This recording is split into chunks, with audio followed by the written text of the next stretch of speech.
Welcome to the Grace Story Podcast, where inspiring stories are brought to life. This podcast is made possible by Grace College and Seminary, located on the shores of Winona Lake in the great state of Indiana. I'm your host, Dr. Drew Flam. This is the Grace Story Podcast. Our guest today on the podcast is Katelyn Beaty. She first learned as an undergrad at Calvin College, where she edited the student newspaper and genuinely looked forward to writing papers that she was interested in words. After studying theology at Oxford University, she landed her first job at Christianity Today magazine. She would go on to launch a women's website, Hermeneutics, and become the magazine's youngest and first female managing editor. Very impressive. But lest you think it's all been upward and onward, at age 27, she went through a major life event that shook her identity. So naturally, she decided to write a book about work, vocation, and identity, which came out in 2016 from Simon & Schuster.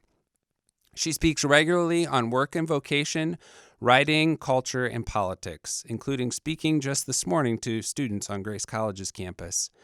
She's written for The New Yorker, The Washington Post, The Atlantic, The New York Times, and many others on topics like politics, gender, and theology, and has commented on faith and culture for CNN, ABC, NPR, Associated Press, and many others. When she's not doing all things with words, she enjoys spending time exploring Brooklyn, reading, karaoke, tweeting snarky observations, international travel, and acquiring books for Brazos Press. Katelyn, welcome to the podcast. Thanks for having me. So my first question is, when I read about the snarky Twitter comments, I had to go on and see, and one of the latest ones was about you're headed from Chicago to Paris this weekend. Yes. And there's a little worry about the weather. So how do you feel? Are you prepared? Have you seen the weather reports? Well, I've looked at the weather reports like a dozen times. Of course, that doesn't affect the actual weather. So at this point, I pack to carry on should I be stranded in the airport overnight, and just praying that I get home in time to then leave for Paris in a few days. You're from the Midwest, so you know how unpredictable our weather can be. Yeah, and it can be unpredictable in a good way, because now there's all this hubbub about all the snow that's supposed to descend upon the Midwest, but it could be like an inch. Exactly. So yes. It's hard to say at this point. Which makes my kids very disappointed when they hear they're going to get to go sledding tomorrow, and then I have to tell them, sorry, it didn't actually snow as much as those meteorologists said. So I hope that's the case for your sake, that you're able to get out of here. Yes. Well, thank you for coming to campus, and I know you spoke just this morning in chapel. So tell us a little bit about what you spoke on and why. Sure. So I have spoken to a lot of college students over the years about ambition, because I think ambition is an important quality and even an important virtue. But I think we don't always talk about ambition as a positive thing. And obviously there are biblical passages that warn about ungodly ambition or selfish ambition. And it's not hard to think of examples of ambition gone wrong. But I also think ambition can be a drive toward excellence in our work. If we're students, drive toward excellence in our studies, in our papers, and just doing all things with excellence can be a way to honor God. When we get out into the workforce, ambition can be a way that we bless our neighbors, our coworkers, our cities. Tim Keller is a pastor in New York. He talks about Christians being a counterculture for the common good. Mm-hmm. I think it could be a form of witness if there are Christians in every sector of society, every professional sphere, that are doing their work with excellence, but also with honesty, with care, with respect for their colleagues, and working to serve rather than to gain for themselves. Yes. So I tried to paint a picture of godly ambition and hope that the students can take that with them as they head out into the real world, so to speak. I had a mentor once who would talk about, students need to be the best bankers, best teachers, best psychologists, best nurses, best doctors who also happen to be Christian. Mm-hmm. And sometimes we flip that and say, be a Christian this or a Christian that, but really it's just be the best that you can be. Right. And do it well. And people will figure out the Christian part as well, your motivation, where that ambition comes from ultimately. Right. So your story is one of ambition as youngest editor of Christianity Today. So would you say that ambition was something you were kind of born with and you were a go-getter from the beginning, or was there a place in time where you're like, it clicked for you? Tell me about how ambition looked in your life. Yes. So I shared a story in chapel this morning about my family's from Ohio, and we would go visit my grandparents about once a month in Cincinnati. We would drive down from Dayton. And whenever we visited my grandparents, they would have this little saying about me. They would say, "Oh, that Kate, she's going places." And I don't truly remember what I was doing or what kind of gave them the reason to say that. But I think they were picking up something in me, maybe as a student who wanted to get good grades, or I was taking piano lessons and I wanted to do the best that I could there, or I was in band. I mean, whatever I was doing, I wanted to do it to the best of my ability. Yeah. I'm sure we could talk about oldest child dynamics and family expectations and parents' expectations. But yeah, I would say that carried on into undergrad at Calvin and also into my work at Christianity Today, that I wanted to really show up and give my daily work my all in terms of focus and concentration and making articles better and making the magazine better. And I think that, that has served me well. It also has its downsides, I think, for Christians thinking about Sabbath and rest and finding your value apart from what you accomplish in a given day is really important. That's really hard for me. I kind of have a to-do list every day, and I really want to hit everything on my list. And if I don't, I feel bad about myself. Yes, and what is that about? I think a drive for excellence in your work can easily become you find your ultimate value in your work. And I think, professional work is a wonderful investment. I also think we're not made for work alone. And knowing ourselves to be beloved and delighted in apart from what we accomplish, and however impressive our title is or how much money we make or whether people know our names. I mean, it's really important to protect from all of that and to stay rooted in your belovedness in Christ. What are some practical ways, because I have the first child syndrome myself, and I know those things. Like I know Sure. Sabbath is good, and I know like my identity in Christ and as his son, and I can't do anything to affect that one way or another. But yet, like on a daily basis, I still struggle with get the to-do. I mean, I wake up, just get the to-do list done, go, ambition, Are there any practical ways that you've learned to practice in your life to help yourself rest and recognize where your true identity comes from? Well, I'm not very good at this, but these are things that other people have recommended to me that I think make a lot of sense. So I know people who do kind of a fixed hour prayer during the day. So having breaks during your workday where you step out of the office, maybe you go for a walk, you turn off your phone, and it's a 10 or 15 minute rest and silence with God. I know, technology can be a great benefit to us. It can also keep us feeling like we're on all the time. I mean, especially for those of us who have a lot of email to answer or have to know what's going on in the news cycle, making sure that we have rhythms where we're keeping technology in its proper place and it's not making demands on us that humanly speaking we can't supply. I think for me, it's really important to invest in friendships and relationships that have nothing to do with work.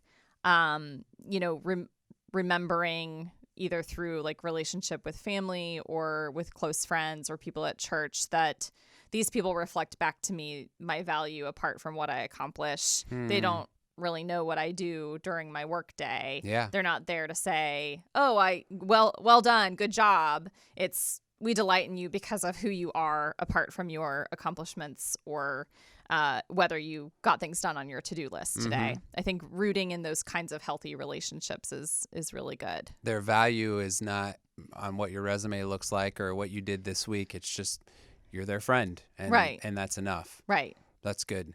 Not easy. And I'm with you. I'll take all the tips and practices because that is so difficult to do. Yeah. You mentioned kind of finding your calling and ambition in college, which is maybe one of the reasons why you get invited to speak to college students a lot. So tell us, like, were you a word person, all growing up and even in high school? And like, was that kind of the ambition and drive when you went to Calvin for undergrad? Or was it discovered there? And then how did you say, yes, that's it? So if my parents were here, they would say, yes, I was always a word person because I was, quote unquote, very verbal as a child. Yes, I mean, reading, writing, language arts, anything in that realm came very naturally to me. Science made no sense. Math I was okay at. But all that to say, that seemed to emerge as kind of a natural pathway forward when I graduated high school and went to Calvin and studied communications and also started working on the student newspaper. Realized at some point in college that I really liked writing papers, which is not the universal college. I mean, not all papers, but with classes where I was like naturally interested in the topic, I really enjoyed writing research papers because it was a way of learning and it was a way of organizing my thoughts and kind of making an argument about a specific topic. So I think the positive experience of working on the student newspaper and writing columns where other students would respond and say, hey, thanks for saying that, or that was a great article, or I'm really glad, somebody put it out there. Having that and then just realizing that the way that I learn and the way that I understand the world is primarily through writing. I think those were two kind of key indicators that something in communications, hopefully with a writing component, would be a good fit in terms of a profession. And I feel very fortunate that led to a job at Christianity Today. I think it's what I try to warn people who want to be writers who are starting out in their writing career is that it can be very hard to sustain a full-time job in writing alone. Most people I know who write either combine that with another element of a job. So when I worked at Christianity Today, most of my time was spent editing, and then maybe 10% was writing. Or they have a full-time job that has nothing to do with writing, but it leaves enough margin in the rest of their life to write on the side. So I think it's rare that people can only like the best writers or like New York Times bestsellers can just write. Yeah. Or you could marry someone who makes a lot of money and then they can fund your writing career. There you go. I have friends for whom that has happened as well. So yeah, just to be realistic about articles don't usually pay very much. Book contracts can be hard to acquire. Like there's just a lot there that it can be deflating, I think, when you're starting out. So don't do it for the love of money. Absolutely not. You do it for the love of writing. Yes. And one of the things I wanted to ask you about is going into that first job, right? You're at a Christianity Today, and I worked at a large Christian organization, my first job out of college as well. And, first 8 to 5, like how did you adjust? One, you saw probably a different side of Christianity in general, but also like just adjusting to the workplace from college, which is a very different schedule, and moving into this venue where it's no longer, like I just get to write what I want to write. It's, hey, you have deadlines, you have editing, you have, expectations put upon you. Tell me about that adjustment and what advice, are you giving students about that adjustment into the world of work? Oh man, that's a hard adjustment. I mean, the universal answer is coffee. Like coffee helped. I would say what was helpful for me, one thing that was helpful for me as I started at CT was finding other people in entry-level positions who were kind of also coming out of college and creating a community within the institution. Yeah. So most of my colleagues on the magazine side had been there for 20 years, were several years older. Almost all of them were older men. We weren't probably going to go out to lunch, but finding other 25-year-olds who would get together for lunch or go play games in the break room. I think having that kind of community, and then they also became people I could talk to about specific dynamics in the workplace. Sure. So that was very helpful. I think a lot of college students, and I maybe was guilty of this as well, expect that their first job be a perfect alignment with their passions and whatever they studied. Yes. And it's rare that that works out for people. I mean, even in specialized programs like medicine or pre-med, sometimes you just have to put in the time to get to do what you really want. And I would say the first 2 years at Christianity Today, I was copy editing. It was fine. I certainly wasn't passionate about copy editing, but the sense was, look, this is my task. This is what I've been given to do. It's an important job. It's a really important job for a magazine. No, it's not glamorous, but I'm going to put in my time. I'm going to contribute to the good of this publication. And as I continued to do that, more opportunities opened up. And I know that's not universally true, but I do think there is something about just learning the life skills of setting deadlines for yourself, time management, showing up to work on time, getting enough sleep, not staying up too late, all the things that maybe you created habits around in college. Those don't always work in a 9-to-5 culture. Yes. And so you have to break some habits and make some new ones to be a healthy, functioning adult and contributor to the workforce. Yes. I look back sometimes now on my 24, 25-year-old self, and I'm like, what was I thinking? Wearing sandals to the workplace, thinking I was like, I had khakis on, I mean, that's better than the way I dressed in college. But so many ways I could have learned and benefited from some professional education prior to going into the workplace. It's life skills. Yes. And I assume every college has some kind of career services department or, some kind of center that is created to help students transition. But I think, even beyond learning how to apply for a job or go in for an interview, we need things like, here's what to wear and not what to wear, or like, here's how to write a professional email. Yeah. Here's how to have a professional conversation over the phone, like really basic life skills that will serve you well for the rest of your life in the workforce. Yes. One of the things, you moved up, you may have had to slog away at work. You didn't love that first 2 years, but you moved up quick. And which is ambition, right? Is what you talked about with our students. You watered the grass where you were at, and you grew and moved up quick.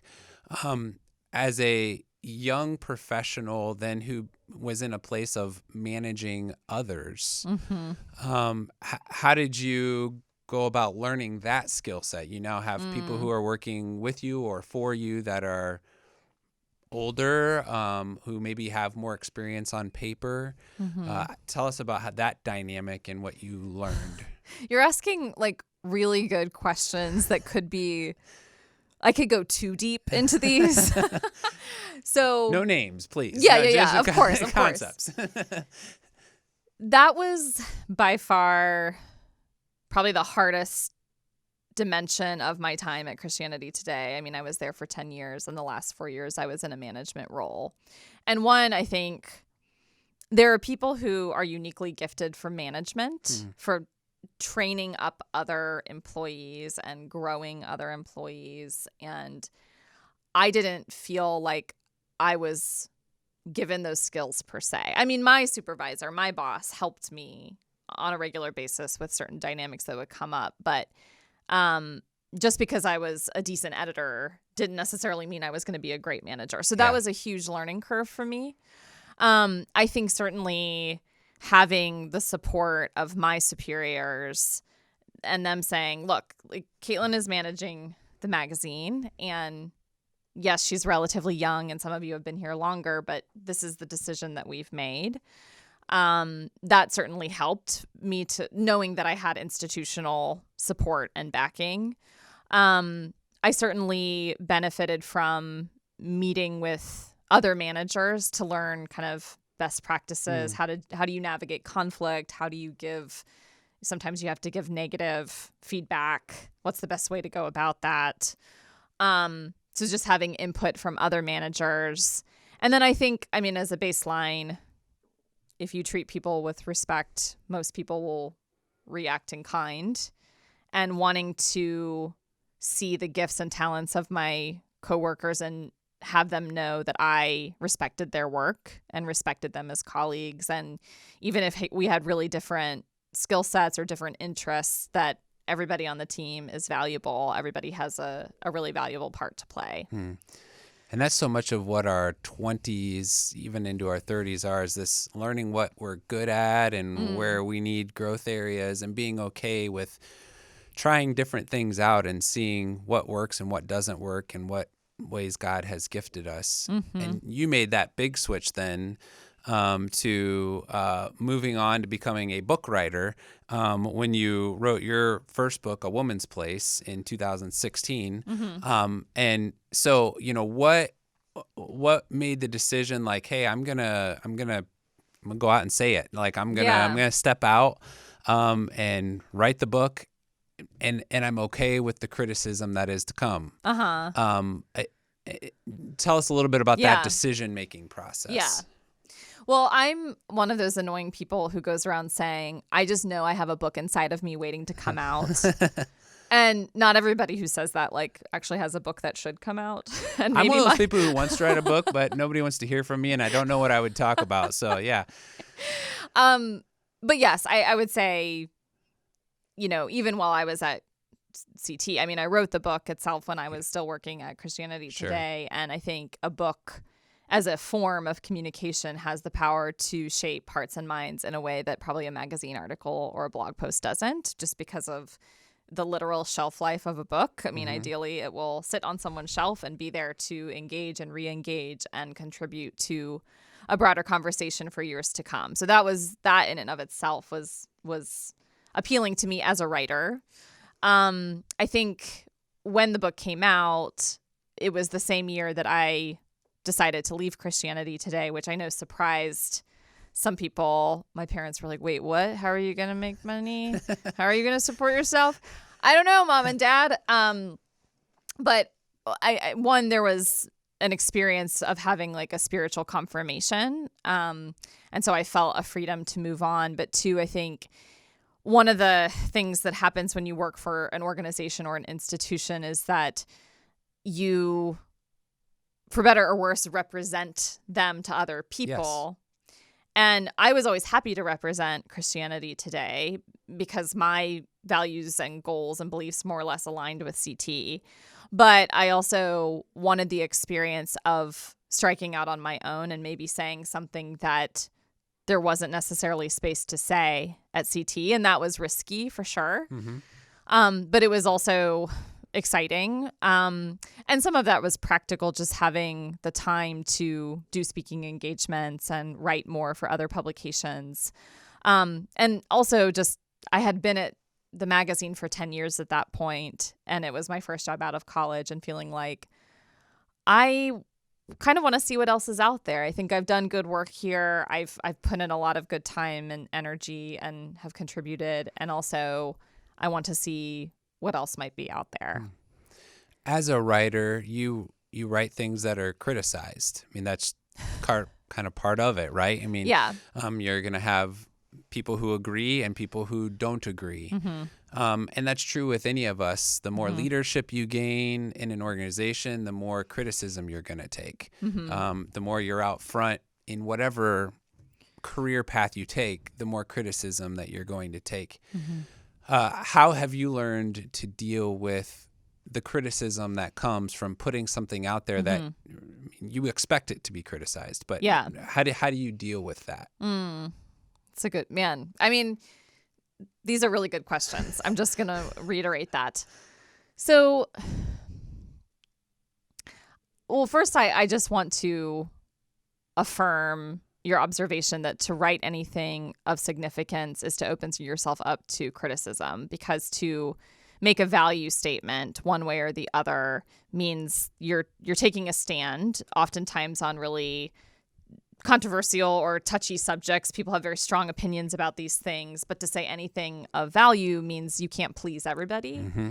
Right. And so I've had to work through dynamics of people pleasing and learning to ultimately write things that I think honor God and honor his people and try to help his people, knowing that not everybody sees it the same way. I think just more practically, having other writer friends who I can talk to about these dynamics, because anyone who writes publicly has encountered criticism Sure. of one form or another, knowing how they have navigated that, just being there to support one another or to vent or to say, like, this person is coming after me and I don't know why and I don't think it's valid. What do you think I should do? I think not all criticism merits the same kind of attention. Sure. So if I am getting pushback from, a former coworker at CT or an organizational leader who I really respect and who knows me and I know them and there's a relationship there, I'm going to weigh that criticism and pushback much more significantly than I would like a mean Twitter comment from a troll. Yes. I'm not going to let a troll keep me up at night. But if my former Good. supervisor is saying, hey, you might have wanted to reword that, I'm like, okay, I can see why he's saying that. Mm-hmm. I can receive that. I think having good editors is important for any writer, because editors can oftentimes help you prevent putting your foot in your mouth or like rushing forward to say something that you don't actually mean, or just wording things a little bit more carefully. Yes. Which is why, like, when I'm reading other people's work, I give more weight to something that I know has gone through an editorial review than someone throwing up a blog post. I mean, blog posts can have their function and their value, but I do still very much value an editorial review. And I can think of writers who maybe need more of an editorial review, but I will not name them here. I would be one of them who always needs an editorial review on anything that I write, including all my emails. Let me go to the flip side of that and ask, I am sure there are people you like and are friends with that you also disagree with. And how do you work on disagreeing well? Well, disagreement, any kind of conversation that involves a difference of values, of worldview, of political convictions, is best done in the form of in-person relationship. So yes, there are times when you have to hash something out with a friend over the phone, or, text is never great, but maybe email. Yeah.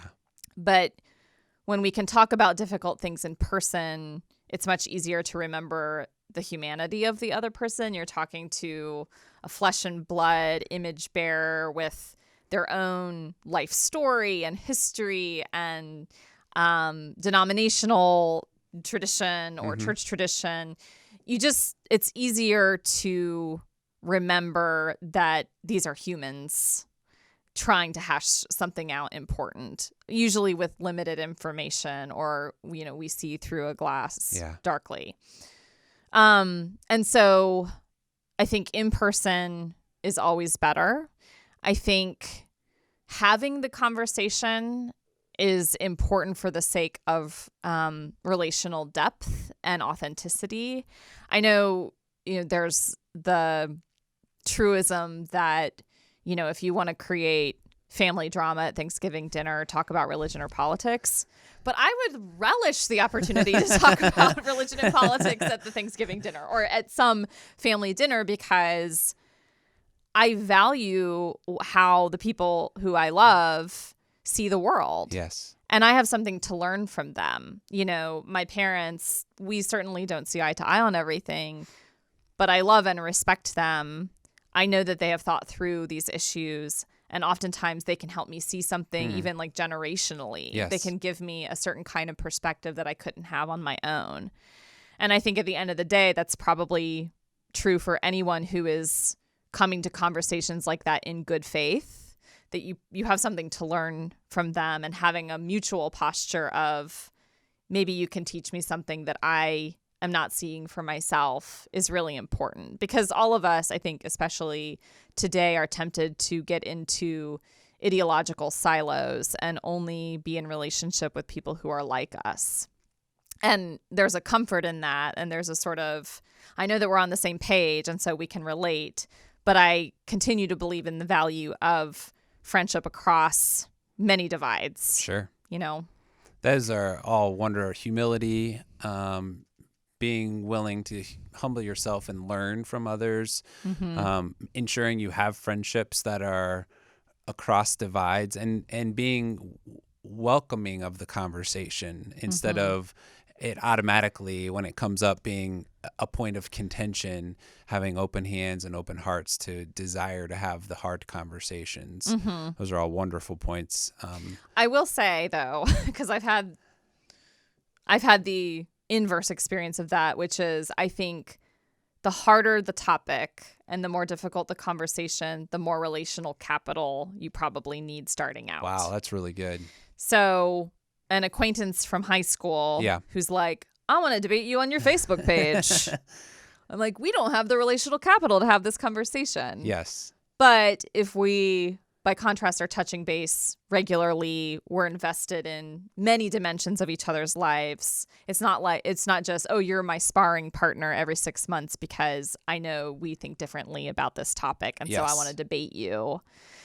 That's not the best way to have those. I think the difference between a debate and a conversation is a conversation, even about difficult things, is served by relational capital and undergirded by that relational trust. If you haven't tweeted that out, you should, because that is really good. I really like that. The level of the intensity of the conversation should relate to the human capital you have with that individual. That is really good. Yeah. Last question I wanted to ask you is, you said you've spoken on many college campuses, kind of been involved, especially at other Christ-centered universities and colleges. What are you seeing with today's college students that interests you, or that excites you, or that worries you? Just what's your observations of the generation that's right behind you coming up through our Christian colleges? That's a good question. Well, I think, and this is true for my alma mater, and I think it's anecdotally true for a lot of other Christian colleges I've visited, which is that there is more of an institutional valuing of ethnic diversity, and that's informing and shaping student life. It's not just something that you see in like the alumni magazine. And I think I wonder if students are in large part driving that is a value of their generation. I would affirm they are on our campus. Yes. Yeah, that it's not that students want a campus that reflects the diversity of the kingdom of God. Right. And not to say that hasn't been true in years past, but I think that's becoming more pressing. It's becoming more pressing from an institutional standpoint as well. This is not an optional goal, you know. It's both practical and it's kingdom oriented. Yes. Yes. I'm interested in how students are navigating the technology thing. So I'm an older millennial. So I didn't grow up using text messages. I certainly didn't grow up with a smartphone. I didn't grow up with Snapchat, or I think it's TikTok is the new one. That's what I'm hearing. So I think, and this is true for all of us, but it is uniquely true for students where you find yourself needing to concentrate on texts, like on the written word for long periods of time, thinking about habits of either like technological fasting or just training your mind to know how to focus. I mean, I didn't have the distractions of the internet when I was a student for the most part, and I found it incredibly difficult to sit in the library for hours studying a topic, right? And so I can't imagine what today's students are, how they're facing into that. But I would think that that's kind of a pressing concern. This is like another negative one. I don't mean it to sound negative. I think what I hear from friends who are teachers or professors on college campuses is that there is a very high level of anxiety among students to like perform well. They don't have a lot of self-confidence. And part of that is maybe being afraid to ask questions in class, because what if I ask a question that's dumb, or what if I ask a question that's not allowed or something? Yeah. But what's unfortunate about that is that you need a level of intellectual curiosity and like a willingness to just be bold and ask a stupid question for the sake of learning.